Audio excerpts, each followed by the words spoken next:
Please note this podcast contains language, sexuality, adult content, and spoilers. Lots and lots of spoilers.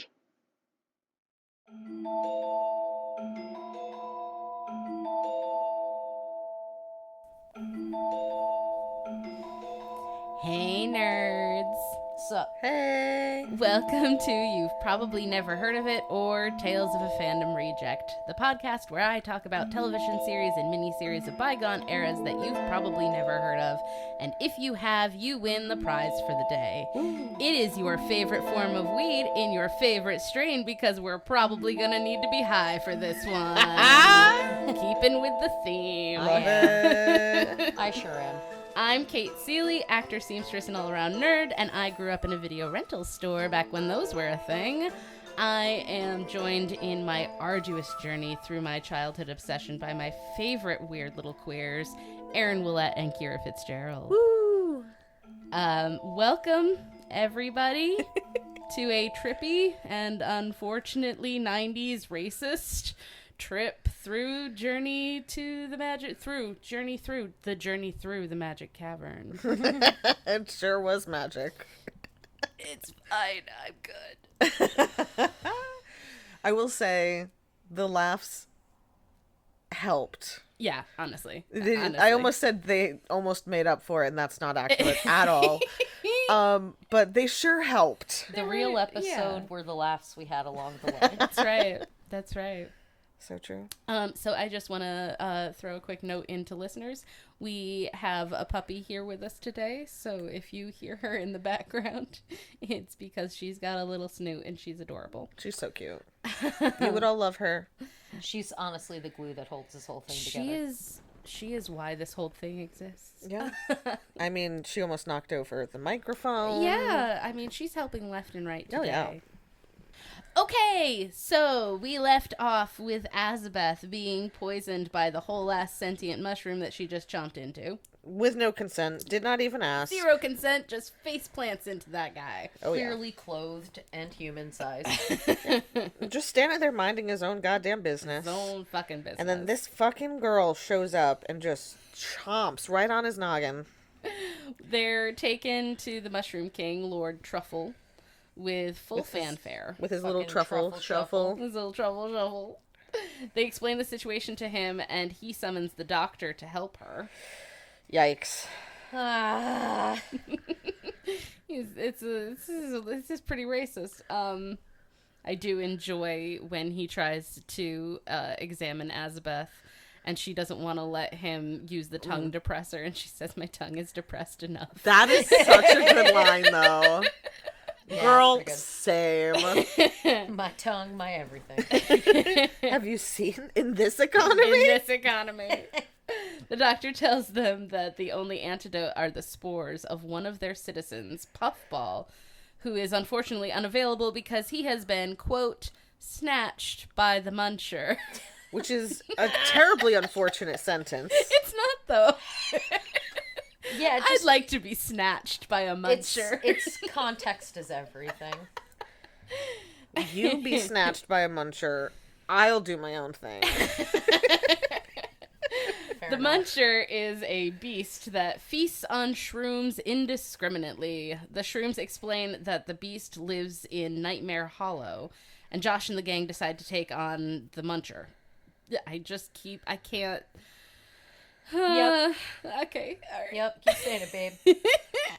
The king doesn't want to offer any help to show them how to get there, and so when Josh asserts that they're still going and they're taking Prism with them, the king puts Prism to sleep with his spores. Yeah, he fucking roofies Prism. Like, did we right talk in his about how face. Prism is their deity? Oh, did we?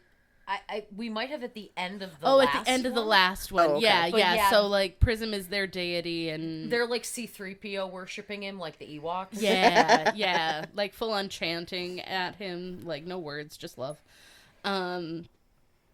I also love how he puts him to sleep with the spores, which straight up looks like they've got, like, a little like spurt thing out of the top of his mushroom head. Yeah, it looked practical. It did, yeah, absolutely. I think they did have like a sprayer of some sort rigged into like his mushroom hood. Which, like, dude, like these costumes, this makeup, shockingly good. It's really honestly. good. The world building of these people is really neat. It's sad that we leave them so quickly, except for like we get away from the racial stereotypes. Yeah, most that's part, great. Except for poor Porcini, who just is like essentially like it's me, Mario.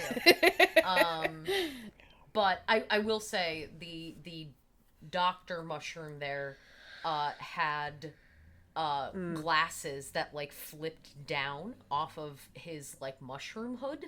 Yep. Like his cap. Like off of his mushroom cap. It was then, like, really the fun. king had piercings in his mushroom cap edge. Yeah, he had like gold rings. Yeah. And like a little... Yeah, it was just kind of, it was an interesting, like I think a lot of the makeup was airbrush. Yeah. Like they did a good job with all that. Looks like really clean. Like you don't see streakiness. You don't see Yeah. lines. Like, and like some of them is like almost seamless. Yeah. It was really impressive. Yeah. And I really liked the juxtaposition of the really like flowy natural fabrics and like like natural fiber. Natural tones in it. That was just really, really cool. I thought, especially when you've got Mr. Flannel Denim over here. Yeah, exactly. And, you know, Azabeth with her black shirt and her blinged out skirt. I just props to the department on that one. Honestly, they really did a great job. The color design, the costume, the effects are just, they're really lovely. I just think it's really funny when he puts Prism to sleep with the spores. It's like, well, now you can't take him because he's asleep. Like, okay. He's tiny. He's asleep. You can't take him. I can carry him. No. Probably in one hand. No, asleep. Can't take him. Yeah, it's, you know, sort of like how you have a baby. You can't leave the house. Can't leave the house ever. And if the kids sleep and like, nope, you're homebound. That's right. Not allowed. Can't move anymore. Can't take a baby anywhere. So again, the gang is taken into custody. Porcini pleads their case, but the king refuses. Bitch. In the jail cave, Azabeth is getting worse, and Erwin points out that Josh's time powers are still recharging, so they won't get out like they did last time. But that doesn't mean that Josh doesn't go, you know, full bitch about it. Full bitch on the bars, which aren't even bars. Like, they look like they're bamboo, like they're just gonna break apart. Oh, yeah. With nothing. Bamboo is hard as fuck to break. Yeah, no, it looks sorry. like fake bamboo. It looks like hollow fake bamboo. Like, yeah. I also love that entire scene takes approximately 20 seconds. So they walk in. They don't try to fight at all. They just walk right in, Sure do. lay Azabeth down, and then Josh runs to the door, puts his head in, like, the foot-wide break Space between the door and the ceiling, and probably just goes, crawl through "We it." gotta get out of here!" Yeah. He's like basically Like, bitch, you've been there for like 3 seconds. It's like the Brooklyn Nine-Nine episode where Jake winds up in solitary when he's in prison. Yes. And he's in there for like 30 seconds and he just like goes into like, he just spirals down to being like, I'm gonna die alone, get me out of here. Like, yeah, that was Josh's journey. Yeah. Truly. So Porcini goes to Dr. Shiitake for help with getting the gang to Nightmare Hollow. I hate that just came out of your mouth. I'm so sorry. I love you. Dr. Shiitake plans to take Prism on the pretext of a physical exam, and Porcini... Do you want to talk about that physical exam, Erin? Erin both wants to and doesn't. So, the mushroom doctor, like, when he says exam, he, with a absolutely, like, delighted voice and face, just, like, spins his pointer, like, they've only got, like, 3 fingers, it's, like, kind of 2 fingers and a thumb. He, like, spins his pointer finger in, like, a circle, I'm a finger, a butthole gesture. And he is very pleased. Way about too it. excited about the prospect of, like, the prostate.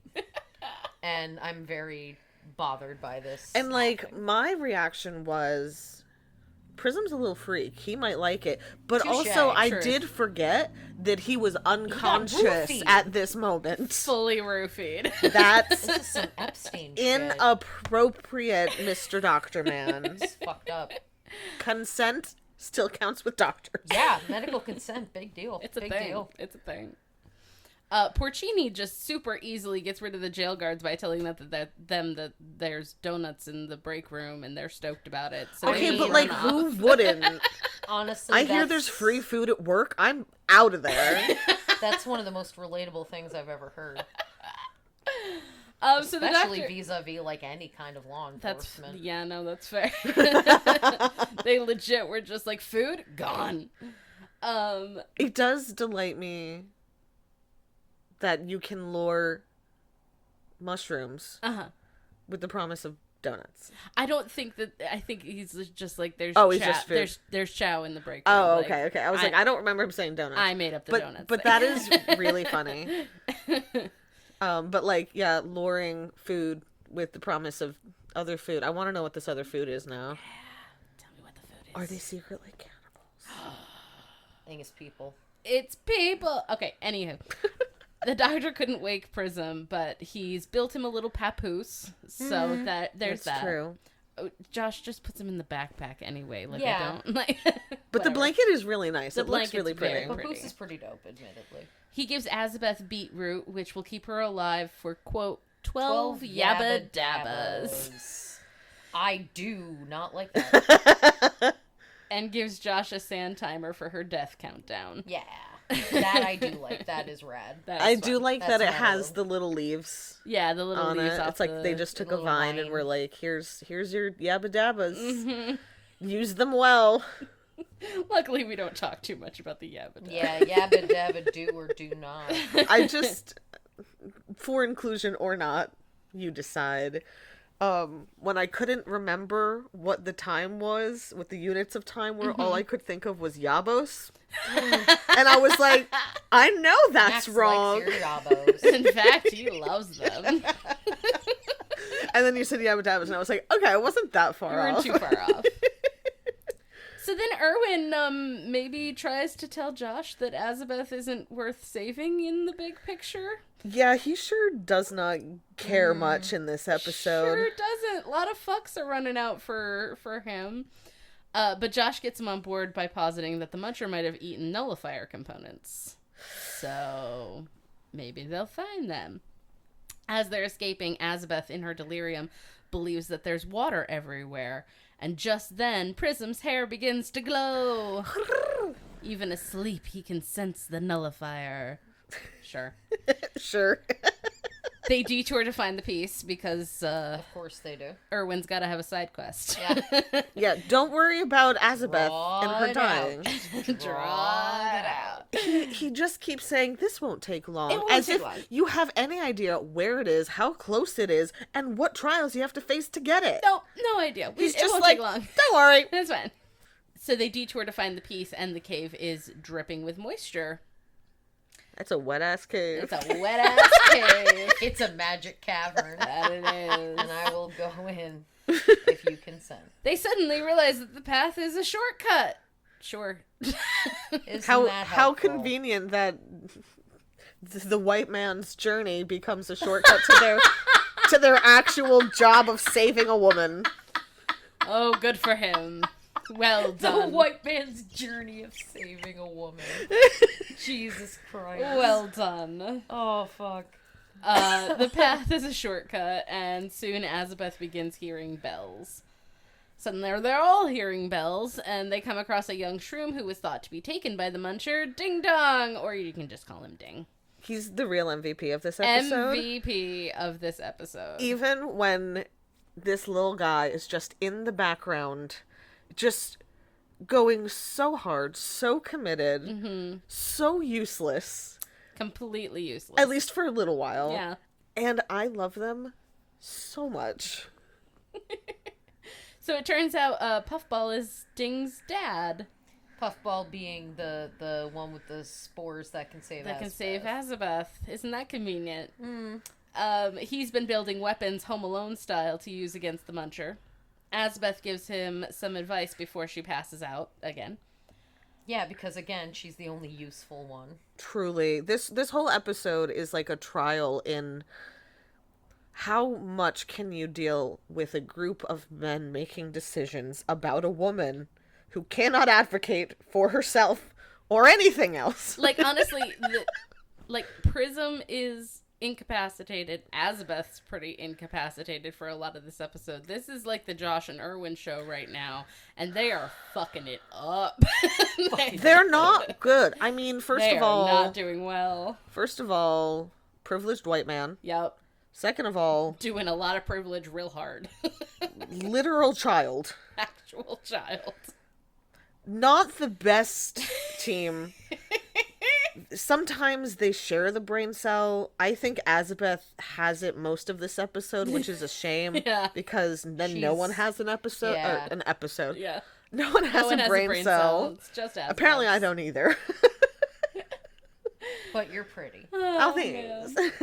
So Ding offers to lead them into Nightmare Hollow. Azabeth begins hallucinating that the sky is falling. I'm gonna enter your nightmare hollow. My hollow might be a nightmare. Oh no. I don't know. I'm just throwing things out there. Okay. I love it. I'm good. They detour for a nullifier piece, and Azabeth loses her weapon out of the holster when she stops to rest. Uh-oh. They don't find the piece that Prism indicated, and Josh suggests that Prism's sense has been thrown off, leading to the 11th code of Kang. The codes of Kang. There's a first time for everything. That's a dumbass code, It's a dumb bro. code. Does It's a that dumb do we need to write that one down? Just so that you Apparently. remember. Who is this Kang? Because I have some questions. The was codes this of dude? common sense. So they keep looking up per Azabeth's hallucination prophecy thing, which leads to a quicksand moment. Everybody's got to have a 90s quicksand moment. Okay, the best part of this quicksand moment is there's the weirdest sound effect while Josh and Erwin are just staring at each other like, oh, wonder what that sound could be. And then, was it Porcini who's Yeah. like, oh no, the quicksand, or whatever the fuck. And then they look down, and then suddenly they're halfway sunk. Like, they Yes. were not moving No. until they saw it. Yeah. Like, full-on cartoon logic Yep. here. Oh my god. It was so funny. Everyone enjoy an old man Erwin being pulled out of the quicksand by a child while absolutely no one helps. Yeah. My favorite part, though, was that when he was in the sand, like, he's scooting, like, he's trying so hard to get his whole head covered, and there's just not enough sand to cover it, but he's trying so hard. Yeah.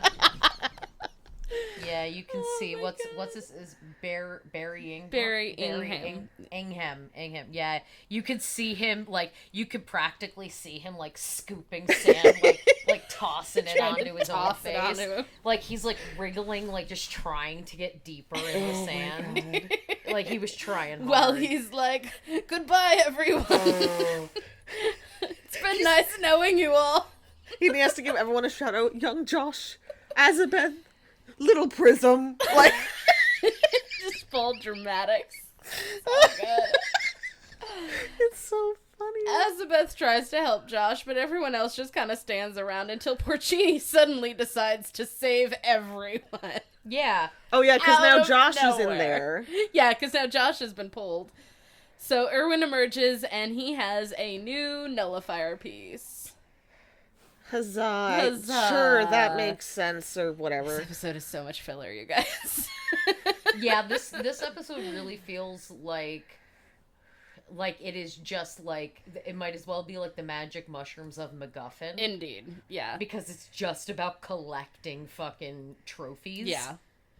Yeah. And Literally magic mushrooms. and Erwin having weird priorities. So, Yeah. yeah. Oh, So- wait, what was... Oh, no, that comes later, never mind. Yeah. So Josh and Ding, they teenage boy out about their dads in order to fill some more time before they move on. So fucking long. But So Ding is- still is MVP. Ding is still MVP, but MVP hasn't happened quite yet for Ding. He's sassy. Oh, he's He's the a only sassy one that I'm bitch. like, oh my god, yes, someone needs to sass these white men. Yes. That is very fair. He was there for the sass. Zoetrope suddenly arrives in the caves, finding Azabeth's lost weapon. He's followed them there, and he's tracking them and the nullifier pieces again. So Josh and Ding continue their boy talk, where Josh does some timeline explaining that we haven't quite gotten so far. Azabeth is from an alternate version of the 33rd century. Erwin is from what will hopefully be the 25th century. And Josh is from the, quote, strictly legitimate 20th century. Doesn't he call Azabeth something like wacky or alternate?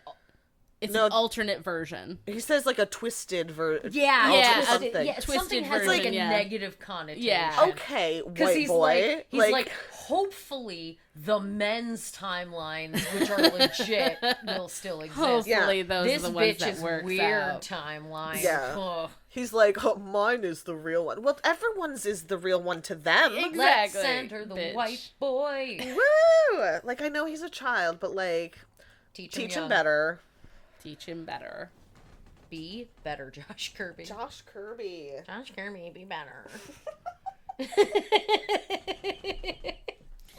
So Don't die, Kara.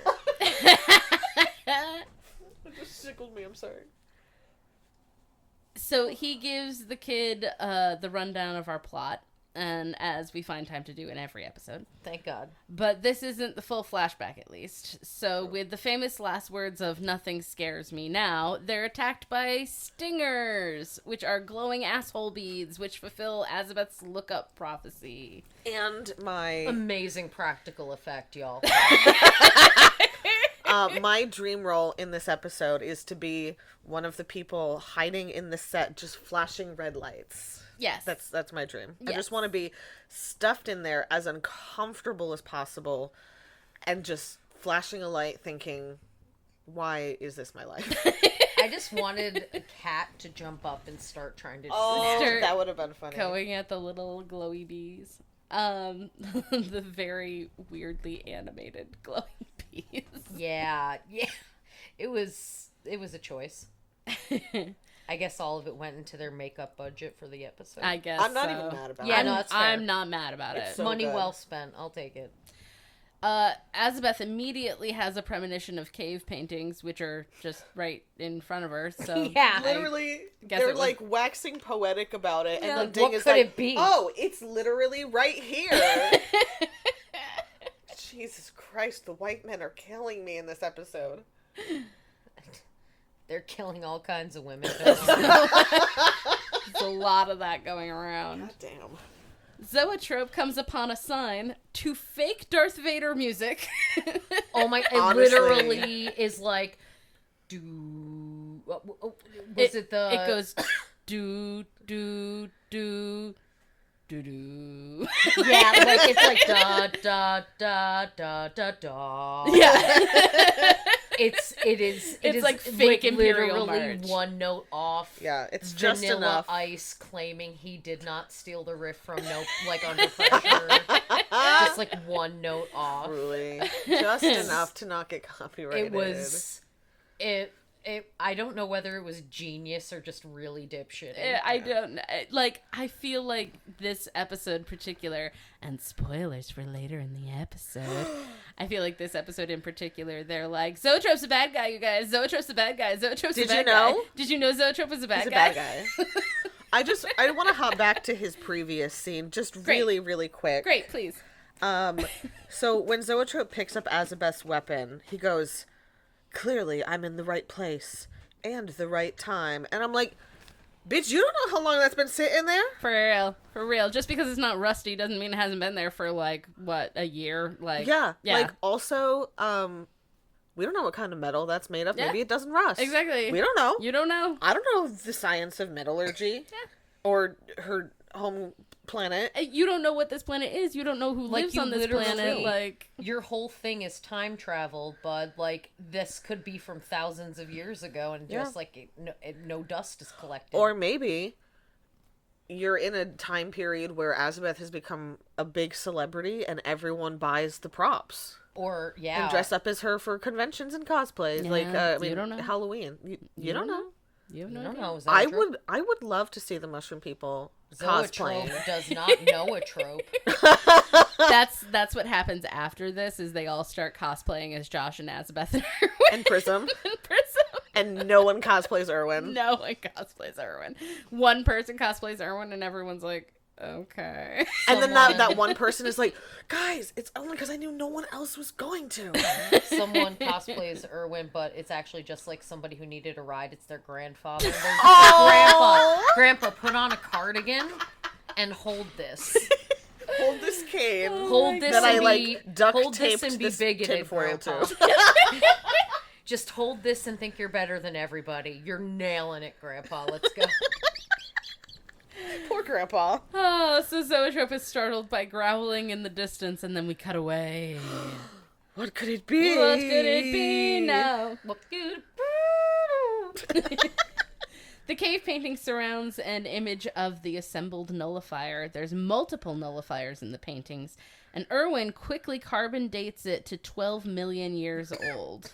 Which is the only cool thing his cane thing has done. Yeah, yet. honestly. Like, it can blast people, I guess, but, Kinda like, sometimes. kinda, sorta sometimes. But, like, yeah, that is the coolest But thing apparently that it's only if Erwin makes the sound with his mouth. done. Only if he goes, pew, pew, pew, pew. Wouldn't we all, though? Yeah, we would. We would, Yeah, though. if I had like a laser blaster, I'd be like, pew. Ding points out that all of the figures look like Prism, and Porcini tells the legend of, quote, the furry one, as they call Prism, coming to the planet with all of the secrets of the universe, and they created the environment for the growth of the shroom people. It is only now, just in this moment, occurring to me that they call him the furry one. They sure do. His skin is scaly as hell. Oh, he's got the hair. I know he's got the hair. No, in the previous episode, when they start like worshiping Oh, him yeah, and that's calling right. him the furry one, Erwin tells Josh that there is a season where He gets he gets really furry, okay. yes, and then I it forgot about drops that. off.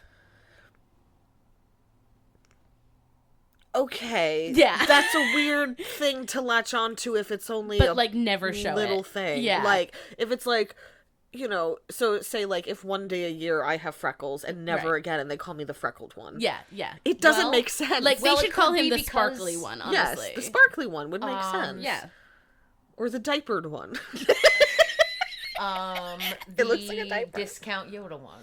Yes, the discount Yoda one. I mean, I wonder if because like they exist mostly in caverns and underground, I wonder if like the versions of Prism they like were furry for that more? environment, like maybe they adapted to be more furry. often. Oh, see that one. We're extrapolating a lot Yeah, because here, but like Theory. let's world build. Let's world build because you know They're not. Yeah, aside from the costumer, they're not really. Yeah. So like There was more world building done about these one episode people mushrooms, yeah. mushrooms than about one of our main characters. True. I agree. Truly. All right. Erwin posits that Prism's kind actually created linear time, bringing the nullifier to the planet and somehow creating the way that time works. And it's all supposedly culminating in the story that we are now currently telling. Meta. Okay, so if Prism's people created time, that does make sense. That time makes no sense. Because he's a little agent of chaos. He sure is. He Things only little work Robin when they're Goodfellow funny. over here. Yeah.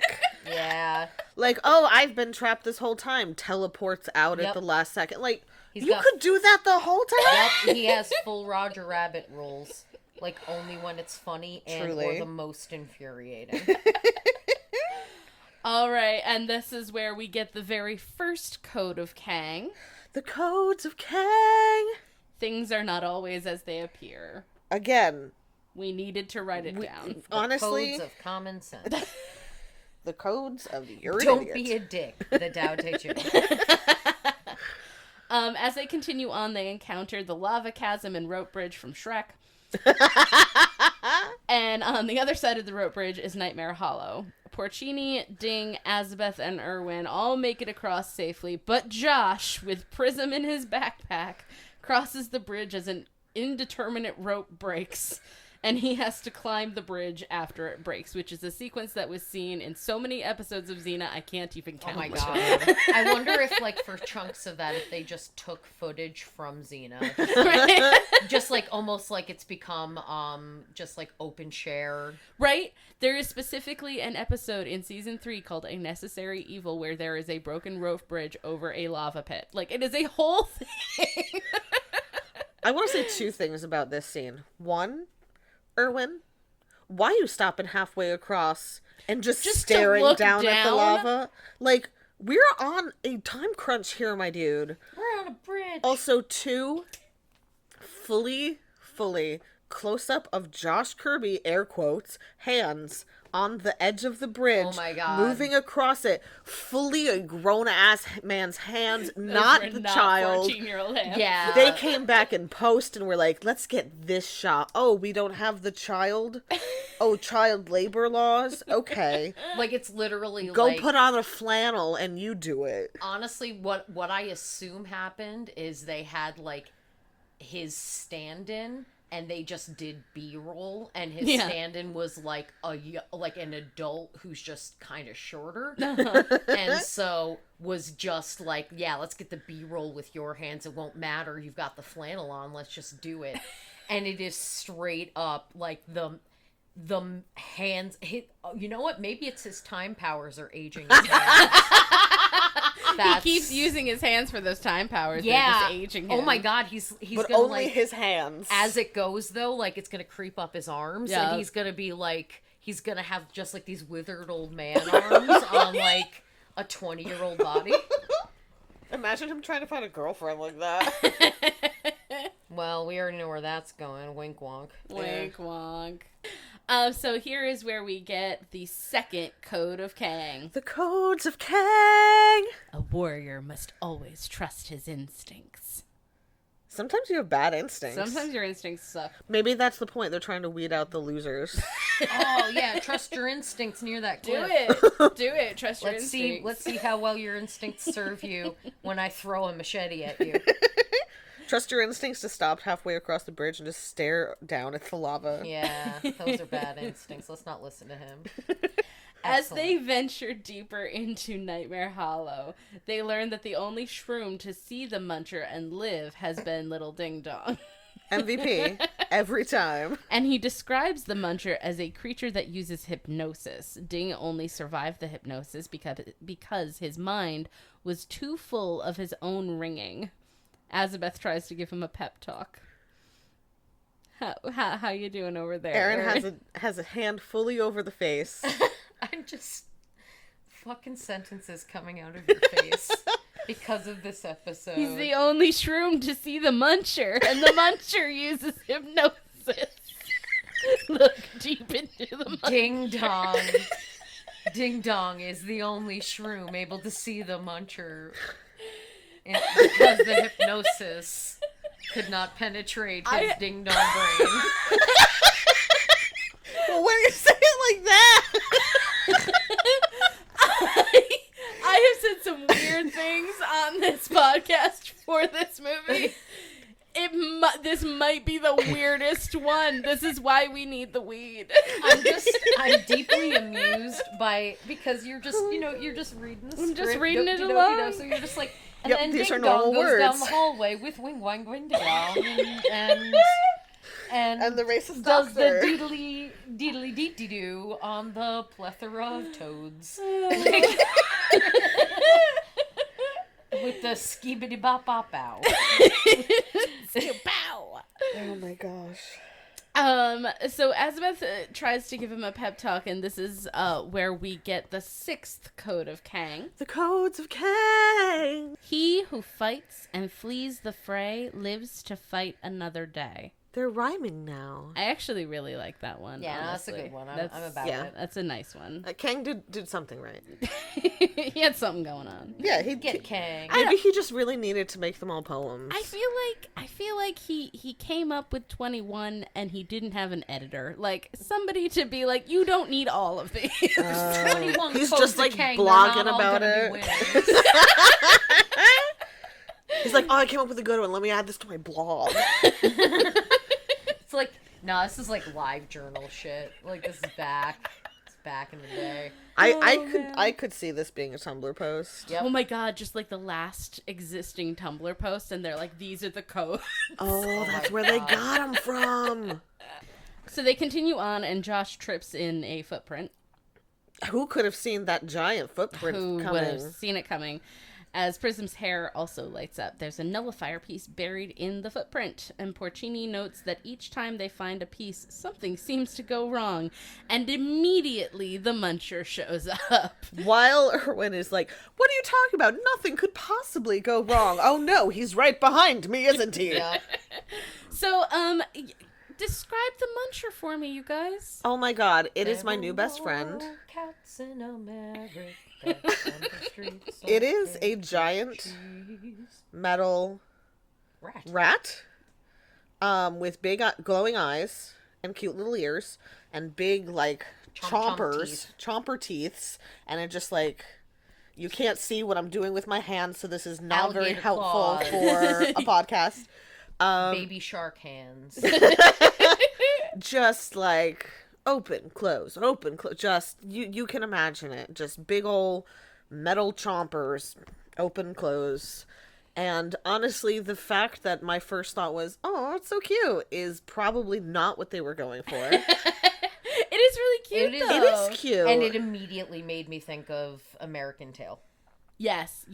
That's fair. Because it looks like the mechanical rat. Yeah. That they make to scare off, like when all the mice are fighting back. Yep. They've got the big mechanical. Luis, the secret weapon! weapon. And it's the fucking It has rat been comes. so long since I've The seen rat that. comes out and it's like.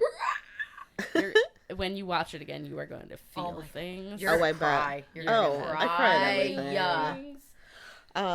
I have played too much Five Nights at Freddy's to not have feelings about a giant animatronic animal. That's fair. And I was like, he's too cute. He wouldn't last in the pizzeria. No. After Ding and Azabeth walk into its mouth, Josh plays whack-a-mole. Just walk right in. They sure did. They just wandered right in. Josh plays whack-a-mole with the torch on its little snoot.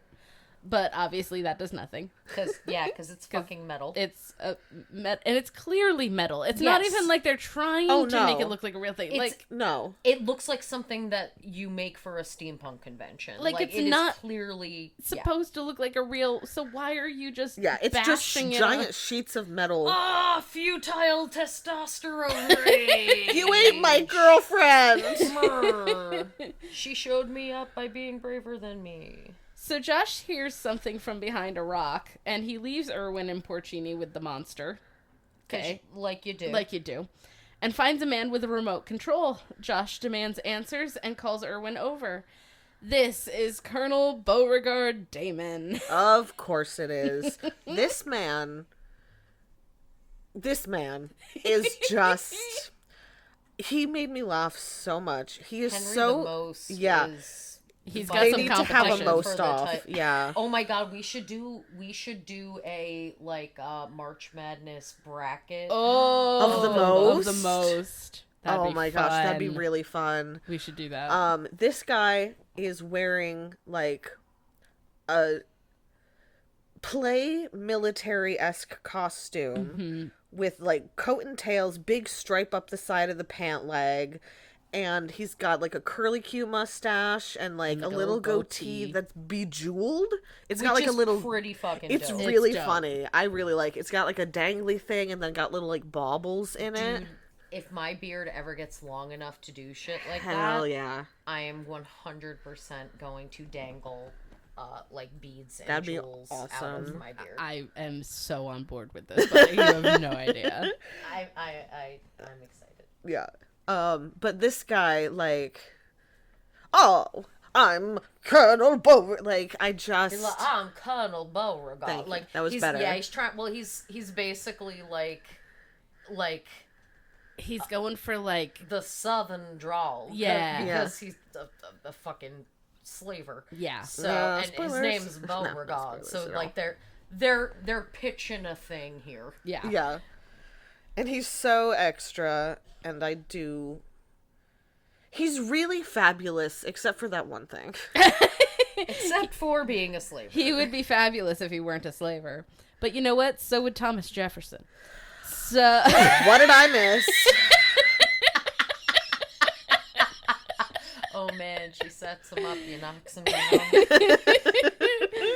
So Damon has been using the Muncher animatronic to trap other life forms. He releases Ding and Azabeth and takes them all to his base. Damon reveals himself to basically be a crappy version of P.T. Barnum, collecting species for a circus. The only thing he's missing is the really great red coat with the gold. Yeah. Like, I can see he was trying with his outfit. It just didn't work. Yeah, I could have It's pulled not... it all together. Yeah. For someone who acts as fabulous as he does, He he just could doesn't accessorize more. Yeah. You expect more. You Yeah. do. And honest, like, I kind of love that he's failing at being P.T. Barnum. Yeah. Like, that's basically, like, as shitty as P.T. Barnum was, and he's failing he's at failing out. Oh, and I love the whole theme of this episode is okay, white man, because Literally. he literally clearly has never been said no to in his life, Yeah. but his reactions are just so goddamn funny. They're so over the top. They're so extra. He literally is like standing and seething, like to the point where he's shaking and like the little jewels in his beard are like jiggling. But also note regarding edits in this episode, they also suck. Ooh, yeah. And- Edits are rough. So he goes from like shaking, jingling, seething to being like upright in a second. Just poor edits. But yeah, he is. Oh, if when in doubt, just indicate. Indicate all of it. There's not a lot of scenery going on here, but he's sure is chewing it. He's got a line to Josh about, because Josh is talking about the United States of America, which he doesn't recognize. And he says, the next thing you'll be telling me is you don't know about the talking ape era of the 21st century. And I remember being 6 years old and feeling so clever for understanding that joke. Beauregard refers to it as something like the United Federate something. Yeah, the United Federation of Federation of- American Colonies. Yeah, so feeling a little bit Yeah. like Like maybe the it's South the war of one. Northern aggression. Yeah. Yeah, at Yeah. one point I just looked at him and went, oh, he definitely has a Confederate flag on his wall. Yeah.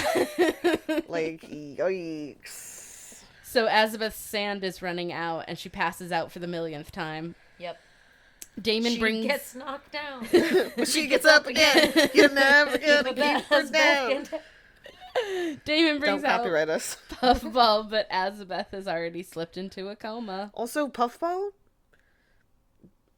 has no puffballs. No, he really, like, he's just a green shroom. I don't know why he's green. He doesn't, like, what, don't puffball mushrooms. Yeah. I don't know. I'm gonna look up what puffball mushrooms Great. look like. Please Let's do. research for this one. If you are watching this on YouTube, hopefully I will have edited a picture of a puffball mushroom for all of you to see. What? What do we That got? one looks like a butt. It's caked. It looks like an egg. Oh yeah. It looks nothing like this character. Yeah. Caked. Is that just like the top view of the cap, though? It looks like it might have a tiny stem, but like It almost looks like cauliflower. Okay, so that's what they look like when they're babies. They do look like little puffballs. Okay, yeah. So they're like Can you see? Yeah. Oh yeah, yeah. Yeah. You did this, and I was like, I don't know Sorry. if I can't see it. Well, No, yeah, that okay. was- To be fair, Yeah. maybe when he was little, Okay. He looked like a puffball. I'm just gonna say. Because, like, he got named, I presume, as a True. child. You know what? I'm questioning this as well. Apparently he's like Ding, so he's Yeah. also a bell shroom? Right. What do bell shrooms look like? I'm gonna look it up, bro. Bell? Hopefully I will have edited a photo of a bell shroom into the YouTube video of this. No. It actually looks more like Ding. A little bit more like Ding, but Well, I mean- they're both supposed to be. They're both supposed Yeah. to be, but it looks more oh, it looks like there is some. There's probably variations. Yeah, there's some variations of Alright, this. These alright. definitely feel more authentic to Ding. And to be fair, this came out pre-internet. Like, being in Oh, that one everybody's looks like households. a dick. It does. I'm sorry. there's a chance you're gonna get a dick. It is so phallic, you guys. Kyra, I I'm feel so like you sorry. need to send that picture to us in our chat. So just needing 5 minutes that he claims were taken from him. Okay, white boy. Well, they were taken from him by the white man who has Yeah. no priorities. Persecution fetish. Don't worry, it won't take long. 6 times. So Josh uses his powers and creates a time storm to turn the clock back 5 minutes so that Azabeth will wake up. It works, and Josh feeds her the spores from Puffball's hood. Gross. It is disgusting, but I do love Josh's face. He legit looks like it's the most disgusting thing he's ever done.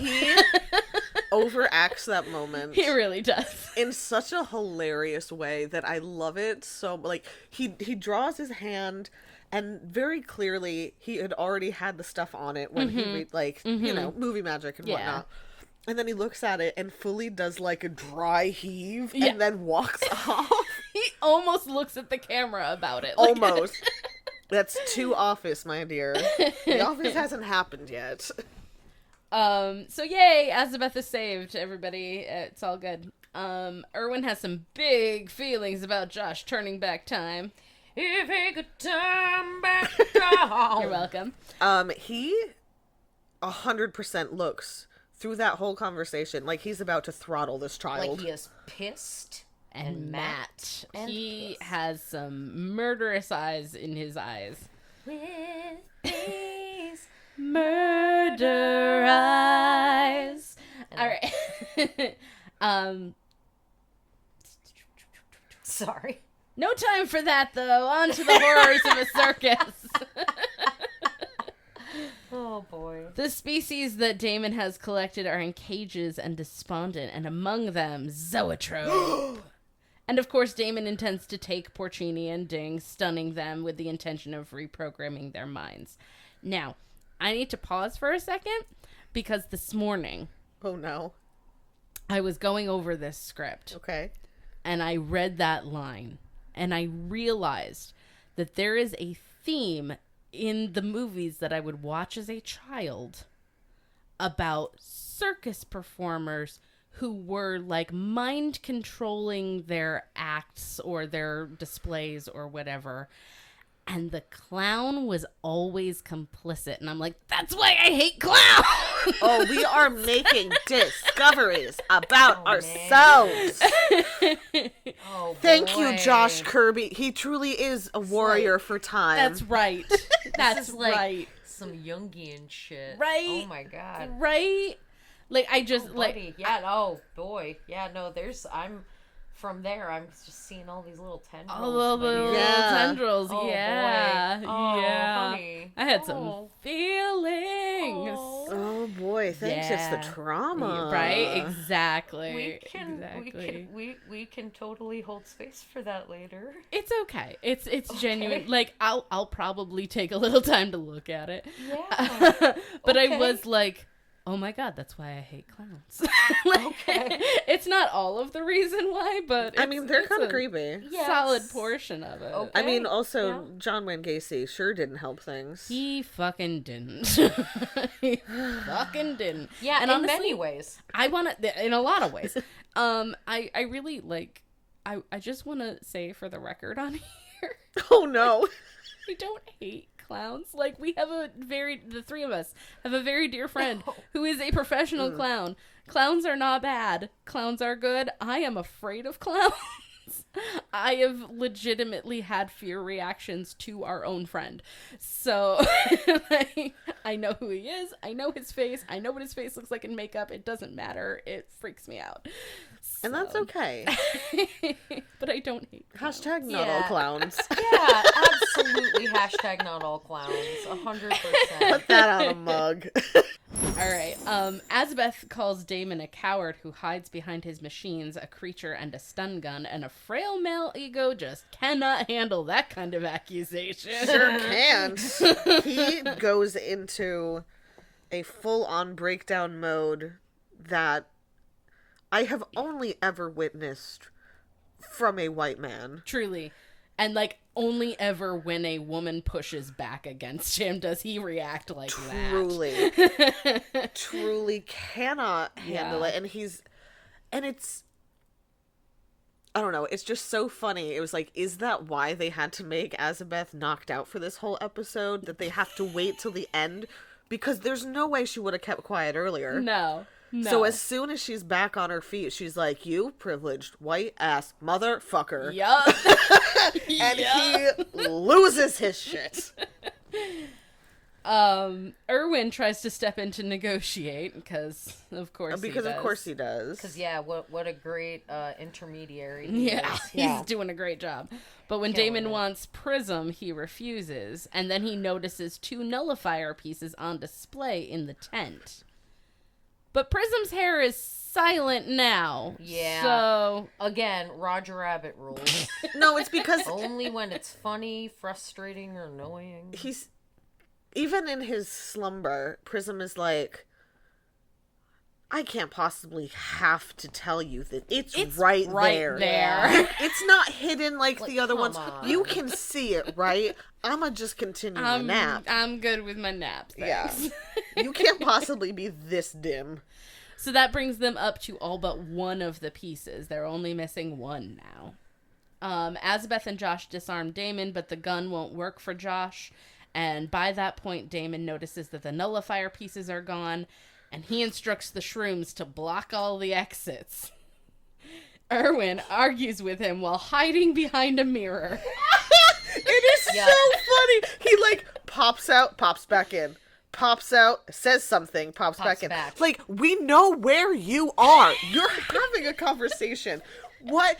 It's so funny. It looks like a conversation you would have with a 3-year-old who thinks you can't see them if they're behind the mirror. Like, you're the second smartest person of your time, but are you really? But are you? So I just need the perspective. It's a good perspective. It's so good. So when Damon shoots him, it of course hits the mirror, and I guess Erwin is rubber and Beauregard is glue, because whatever bounces off of him sticks to the other.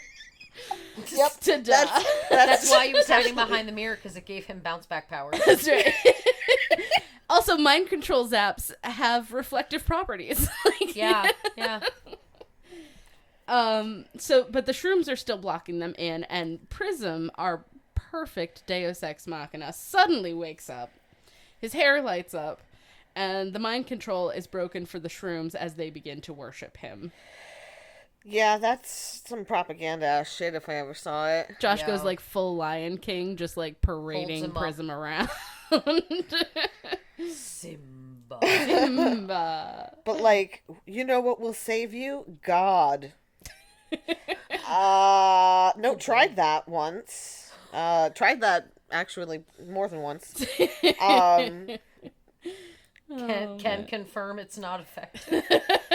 Can confirm it's complicated. All right, it's a complicated bitch. I'll my atheist ass can shut up on that. I know not. As someone who currently works for a religious organization, it's weird. Yeah. It's weird. Yeah. Fair enough, buddy. But hey, the pay's pretty good, so. Not gonna argue. Well, apparently the blast only knocked Damon out. And he wakes up to find everyone deprogrammed. Erwin tells Damon that he's power hungry and it's a disease. Believe me, I know. Which piques Josh's curiosity. Wink wonk. Wink wonk. Yeah. There was a moment of silence after that line. Mm-hmm. What did I say? I don't remember. I think I wanted to resort to violence and mind control. You're power hungry, Colonel. It's a disease.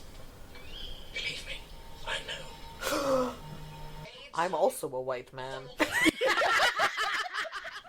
Damon exclaims that he only wanted to bring species around the galaxy to meet and learn, and the shrooms begin to think that that's not a terrible idea, which is where we get a really awkward, weird Star Trek reference. That's true. Yeah. Asbeth reminds them that Damon tried to enslave them, and Josh argues for a fair wage, but Asbeth doesn't want to debate. She pins him with her weapon and threatens to hunt him down if she hears that he's tried to take advantage of them. And Josh has never been so turned on in his whole life. Nor has Beauregard. That man could not walk after that moment. He's like, I'm gonna need a second.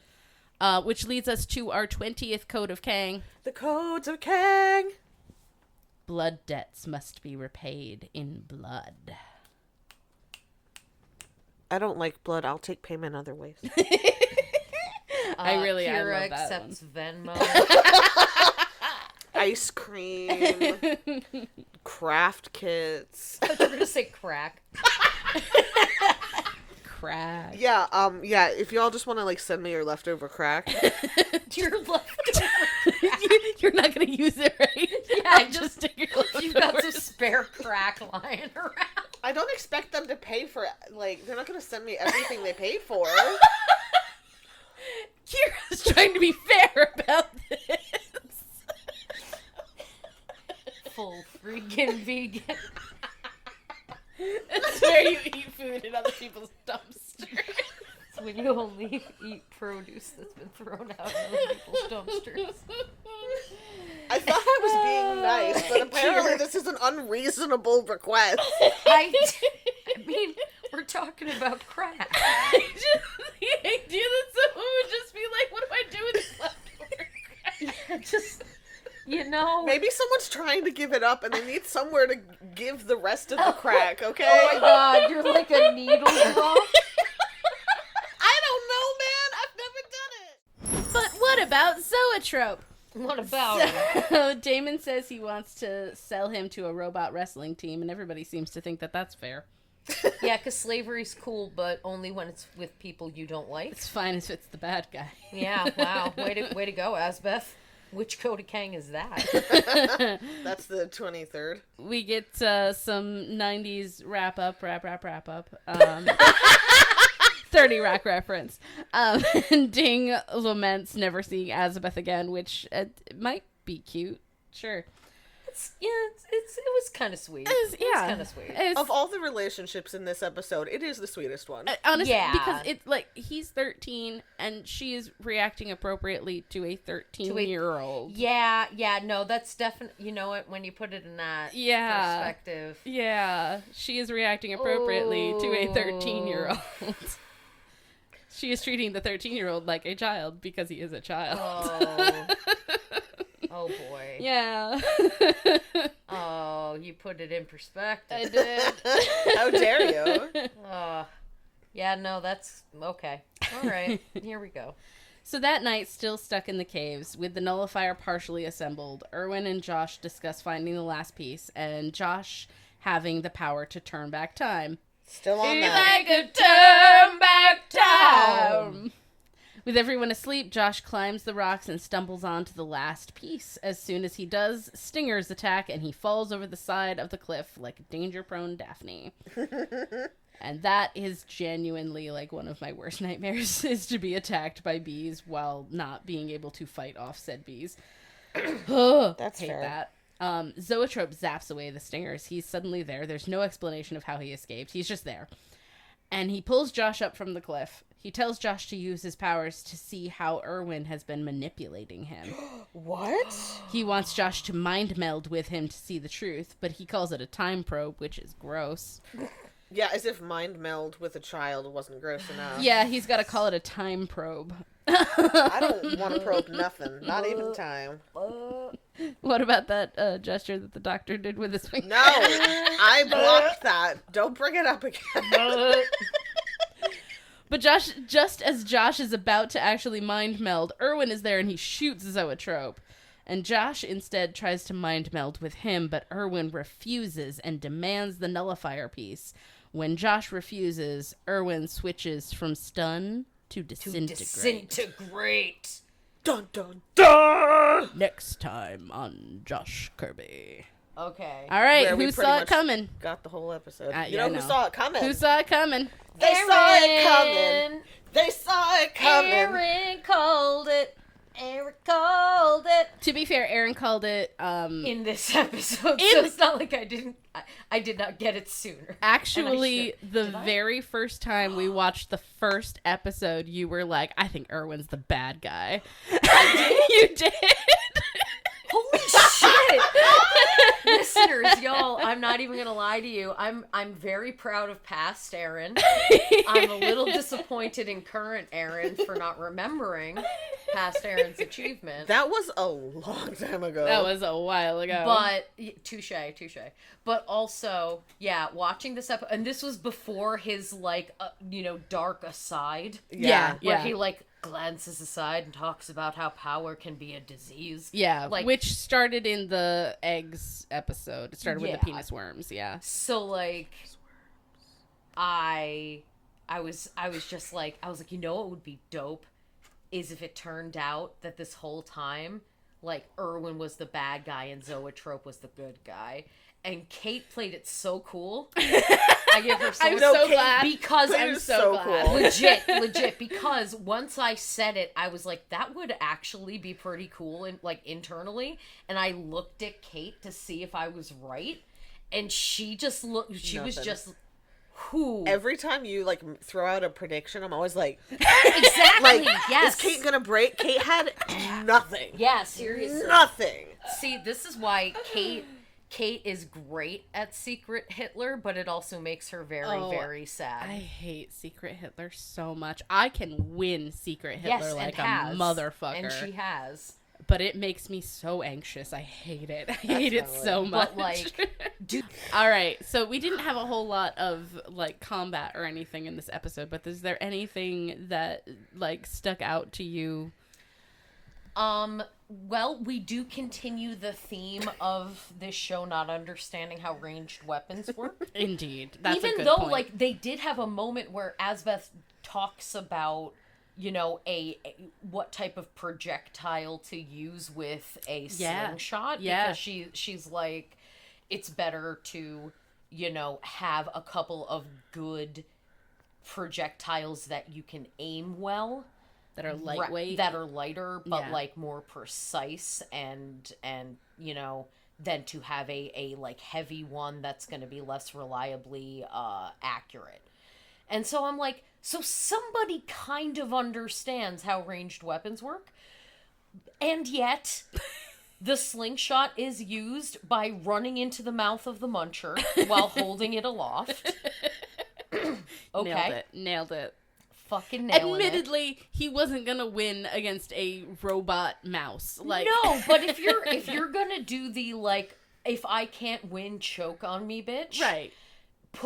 Keep the slingshot down and just pump your arms and just run full tilt. At least a modicum of effort, just a little bit of effort. Or you know what? Slingshot ahead, ping the uvula with, or if it's a mech, so it didn't, I presume. Yeah. Although Beauregard is the kind of guy who would give it a uvula just make to be a it dick. Yeah. But if you can hit it, if it was an actual fucking monster, hit that bitch in the uvula, make it be hit its gag reflex. Never make that sound again. It's not what you said last night. Now I need to make that sound. Snatched by the muncher. No! Sorry. You are not one bit. Just a tiny bit. A little. I do still have some soul. Also, like, just on an acting level, like, this is 100% on an acting note sort of thing, but, like, he runs full tilt into the Muncher's mouth. It's not like Azabeth where she has clearly been hypnotized and she's just strolling. Yeah. Like, he runs. Yeah, and like, I took from his like, monologue earlier that he's kind of got a bit of a way to deflect the hypnosis because he's got, like, his ringing in his head, which just sounds like tinnitus. Honestly. Which, honestly, like, if tinnitus is a superpower against the Muncher, like, cool. We're all mushrooms. See, everybody's got their strengths. So I feel like I appreciate it. He was going full hog, like, I'm going. Like, good for him. But if you're gonna pull the slingshot, do something with it instead of just running with it. Yeah. It is a ranged weapon. Yeah. We see that later with Beauregard and Josh, both of them in regard to a literal rifle. Yeah. Just treating it like it doesn't somehow work from a distance. Yeah. Also, like, you can't just hit someone with the butt of a rifle. Dude, that made me so mad when he just, like, slapped his hand a little bit and he just took it. Josh just let go. Hands back just the gun. Like, just because you can't shoot it does not mean that it is not a weapon. That you should be giving it back to the person it will shoot like, for. Peggy Carter literally turned a stapler into a weapon. Like, Josh, get it together. And she was nowhere near a warrior of time. Honestly, yeah. And honestly, like, watching this episode was legit like watching a really frustratingly bad attempt at playing D&D, where it was just like, you know, no one understood ranged weapons. No one understood, like, like, no one took the improvised weapon feat. Like, no one went for it. Not a one. And just, that was very frustrating. It's unfortunate. I liked Asbeth's like, pep talk to Ding when she gives him the Code of Kang about, you know, leaving the fray, fighting another day. Like, I actually really, prior to recognizing the weird age thing. Because apparently between 13 and 14, someone becomes a full adult. It's a whole different thing. But anyway, I just, like, I really appreciate it. Good, you know what, Kang? Fucking nailing it, Kang. On that one. That's particular, just the, you know, there is a time and a place for martyrs. Yeah. And that wasn't it. And... Yeah, I appreciated that. I was there for that. We've had a couple of discussions recently with just, like, folks that we've been interacting with of, like, you're a runner? Great. We need speed. Like, it's okay that you want to run. Run. Yeah. That's fine. Yeah. Yeah, because sometimes we need people who can run and get ahead and be prepared to keep things going. Because, like, I like, when we talk about things like fight, flight, all those responses, the standing joke with me is that I have to fight because I have no flight. Like, I cannot run. I never have been able to. And so I'm like, look, if I run, all that means is that when you catch up to me, I'm going to have to fight you anyway, and I'm going to be winded and a little embarrassed, if we're honest, because I always feel embarrassed after I run. Relatable. Yeah. So I'm just going to be a little bit ashamed while I get murdered, and I just don't need that on my soul as I go. So, yeah. So, like, there are some of us who don't have the option to run. Yeah. And so sometimes, like, some of y'all gotta run, and some of us gotta stay and make it harder to catch you. And that happens, and it's okay. And sometimes you can't fight or run, so you freeze. And that's me. Actually, I don't actually really know, but I feel like that would be me. I think I can say from the experience of being in a very crisis-y moment with you, the support you lent was like just a hug in a moment where it was warranted. And it was profoundly helpful because I am good at doing the like, oh shit, does somebody have leadership skills? Well, fuck, I guess I do. And I don't want to be that person. I don't like leading necessarily. I don't like telling other adults what to do. I don't like telling kids I don't like telling anyone what to do. But I need sometimes, like, y'all can't see this, but I'm literally like anxiously twisting my vape as I talk about being a leader. That's okay. And it's because it makes me so fucking anxious. So what I needed in that moment was just like a squeeze and a hug, just to be like, it's okay, you're not alone, you're not isolated on this. Did you want to talk at all about the really believable moment where they do the close-up of Azabeth kicking the dude and he is nowhere near her foot and then he goes flying? Yeah, I mean, it's the editing is incredible. Yeah, that's so rough in this 100% an editing issue. Like, because like that's exactly how you should stage it. Like she should not be anywhere near him. But like the camera should have been just at a an hair angle, yeah. so you don't see the end of her foot and then air. yeah. Basically, like they had it such that she's supposed to be like kicking him in the chest, but it is very clear that she's just kicking at a spot off camera. Mm-hmm.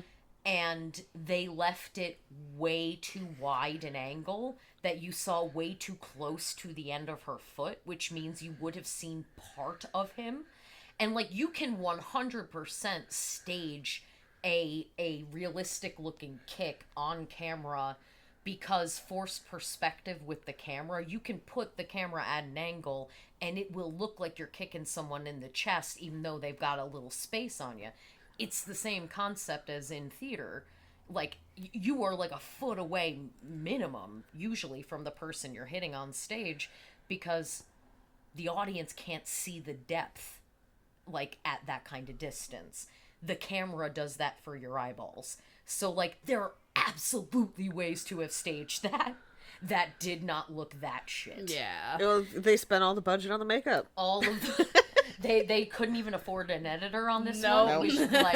It was just Josh. It was Corbin Allred. It was Bincor All Blue. All blue. No, it's Bincor Some Blue. Oh, yeah.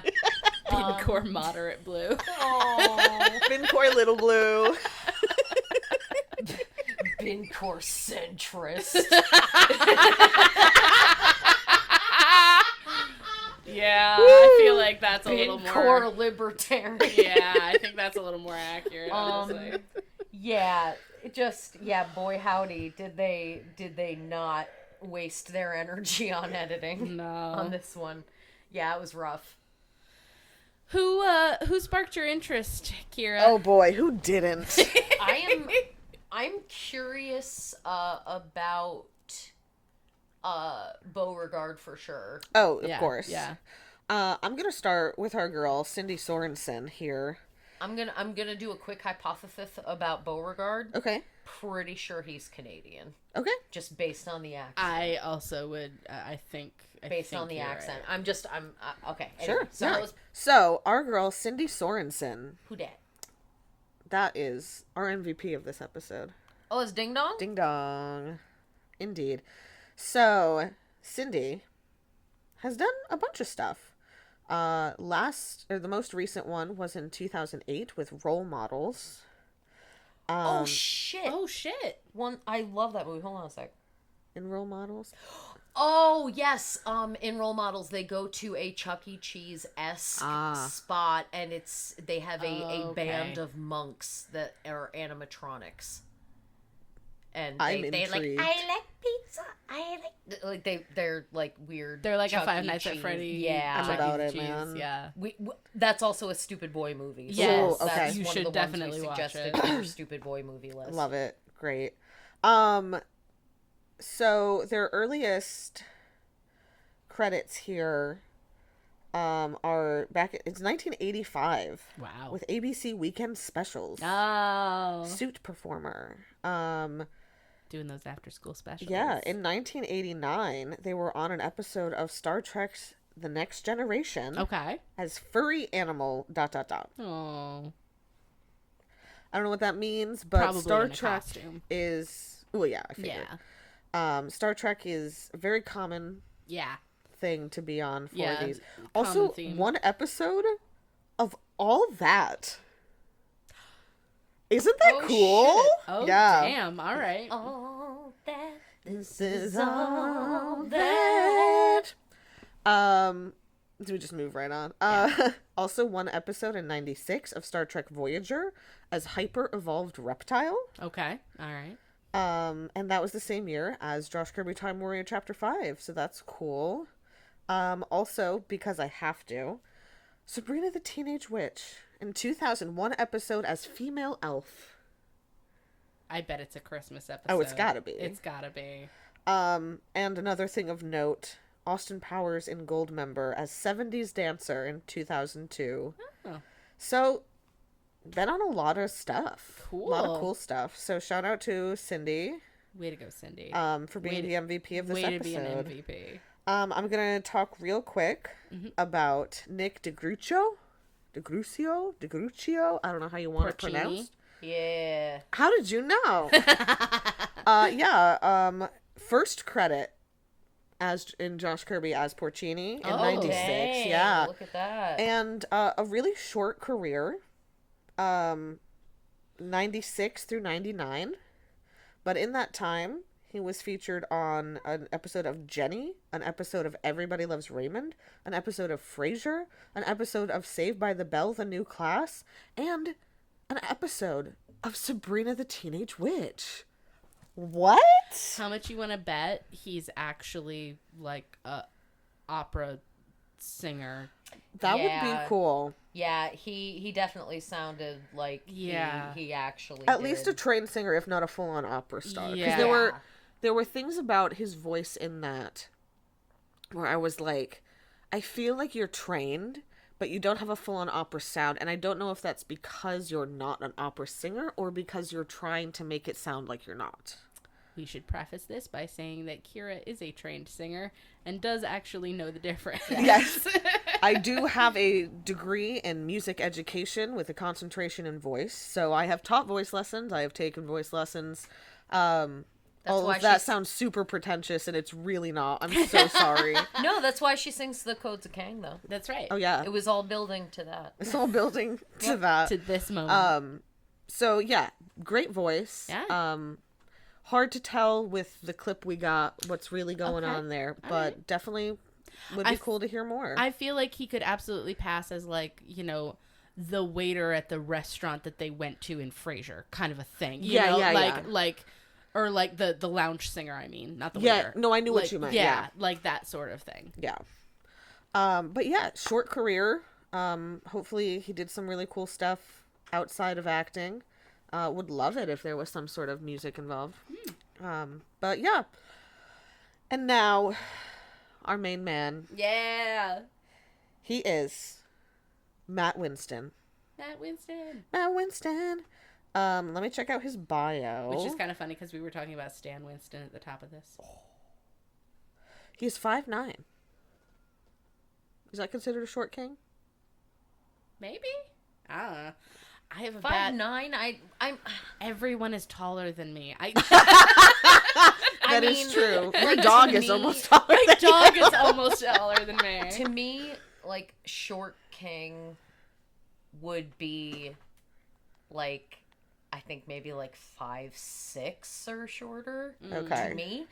But I also don't buy into the whole, like, you know, a dude isn't attractive unless he's like 6 foot Yeah, or no, taller. absolutely not. Because, like, I don't give a fuck. I'm all the way down here. It's okay. You can meet me down here. According to the internet, a quick internet search, a short king is typically considered to be 5'8" or under. Okay. So all right. 5'9" is considered On the cusp. He's on the cusp. an average. So, okay, we've learned that today. Let's see. We've learned about some mushrooms. Son of special effects wizard Stan Winston. Oh, shit! That's crazy. I saw his name in the opening credits, and I Yeah. was like, that's really funny, because we were talking about Stan Winston. Exactly. I genuinely thought that. Yeah. That is crazy. I wonder if maybe he got his dad to come do the makeup. It's like, shh, you can't tell anyone, real though, because quiet it'd be about it. so expensive. I just want mine to look good. Okay, you don't have to do the whole show. I just want my episode to look good. Or And then they he went put so ham with they everything put else. the whole budget in because they were like, fuck, guys. Stan Winston. We didn't realize this shit. Beauregard is Stan Winston. He's that fucking Stan Winston's kid. We gotta No, step we up our got- game, man. This bullshit you have over here for the mushrooms ain't gonna cut it. This dude, he made the xenomorphs. Like, come on. Step it the fuck up. Whole budget. That's why there was no editor. That's right. It's a whole Bam. budget. Just had to impress Dad. Sorry, please continue. No, you're fine.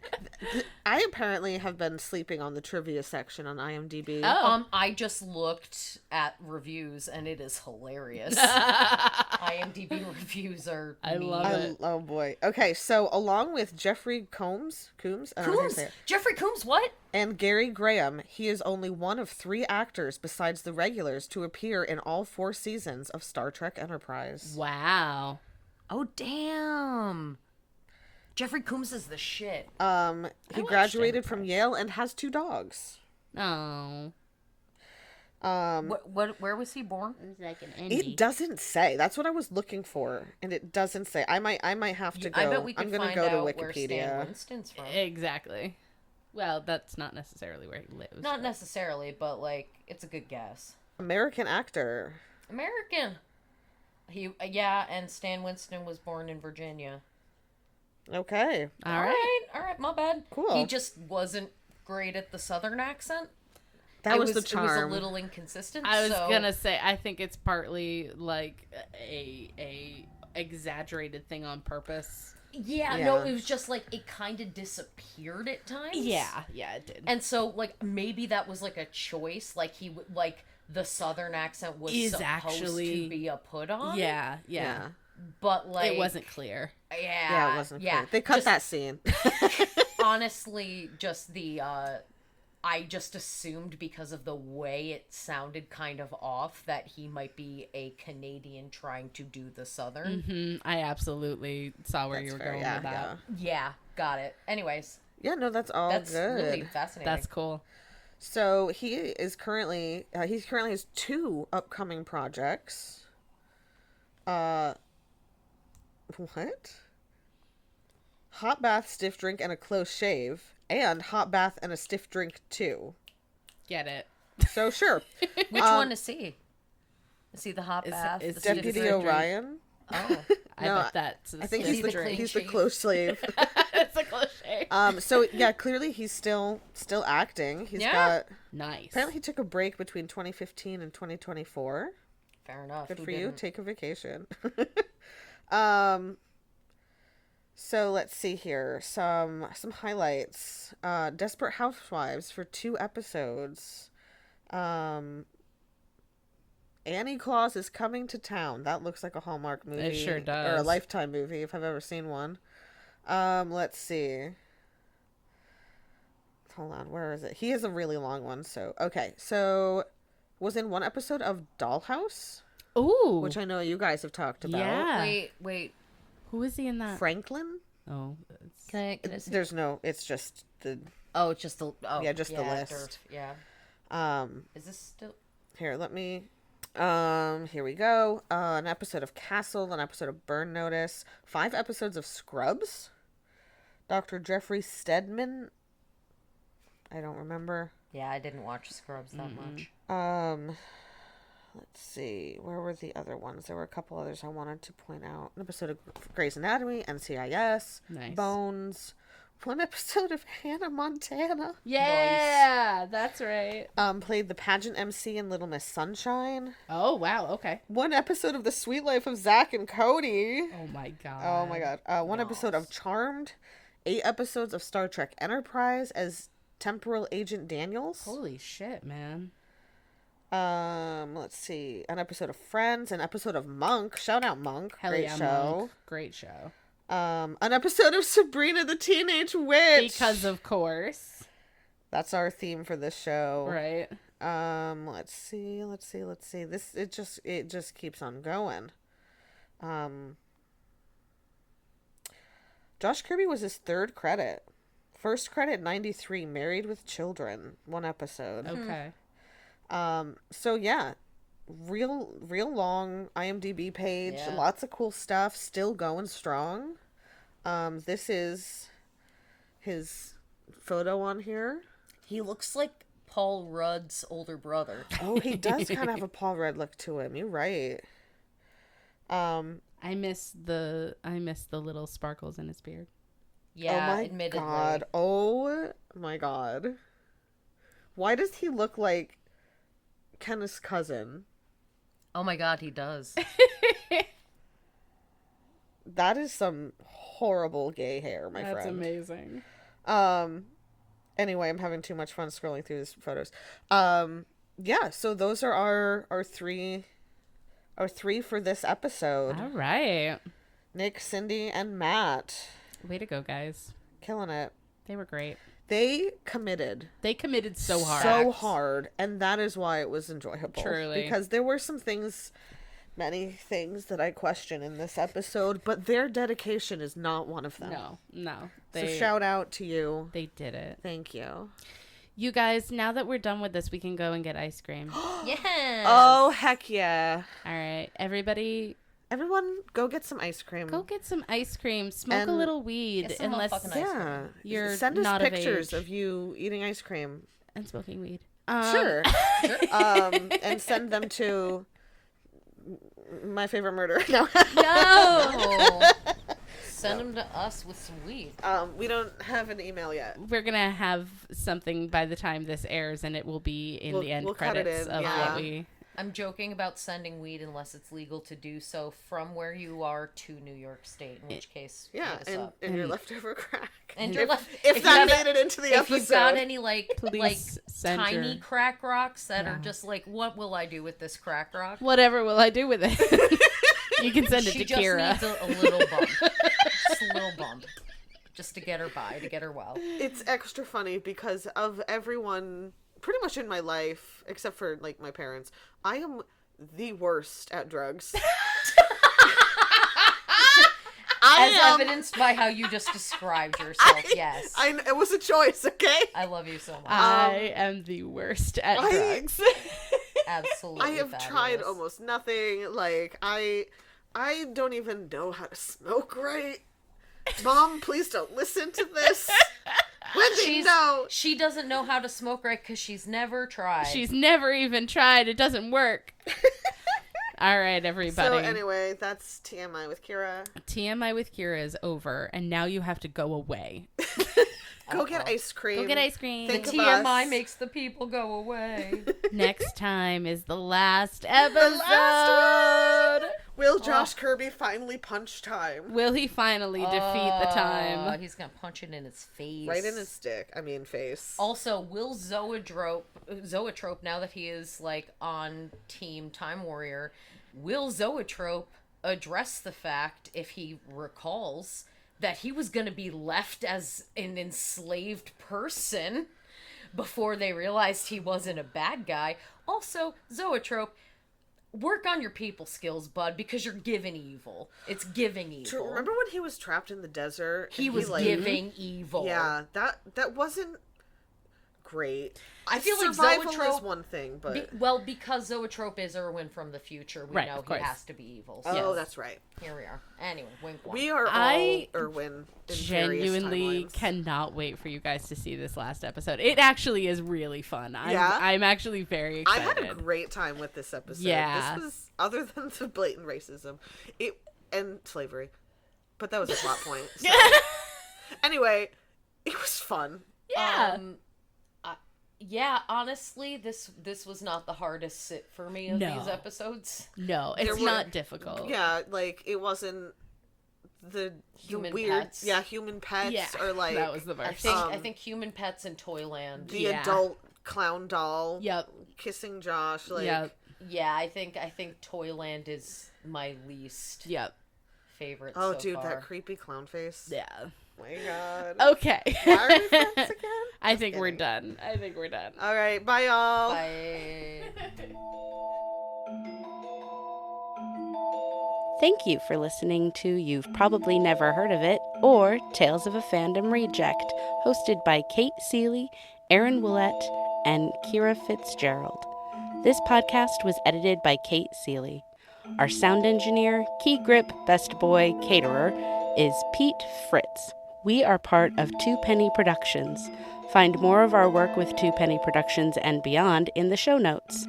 If you'd like to email us suggestions for obscure films and or series that have little to no fan base presence, or if you just want to drop us a line, you can send them to neverheardofitrejects@gmail.com. That's neverheardofitrejects@gmail.com. Or follow us on Instagram and TikTok at Probably Never Heard of It. Our music and sound effects are listed in the show notes. Roll a joint and have a drink. The world is chaos. Lean into it. It was the penis worms. The It penis was worms are Erwin fighting. from the future. Erwin from the future. It was all Erwins from every timeline as one sentient mass. It was Erwin all along.